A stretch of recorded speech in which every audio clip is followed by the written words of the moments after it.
Hello friends, welcome back to the money video guys and my YouTube channel guys. Today when we are going to upload guys infinix phone guys mobile network problem guys, how can we solve it?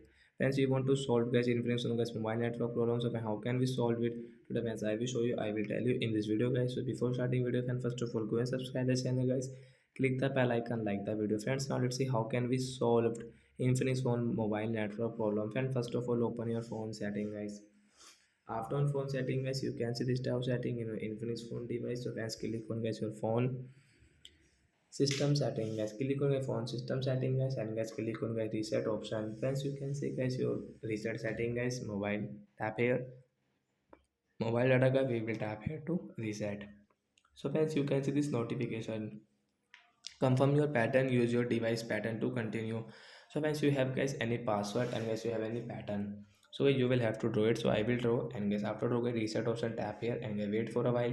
Once your network setting has been reset, mobile network setting has been reset guys, and guys now guys we can use guys our phone mobile networks. So that's it guys, thanks for watching the video, bye guys.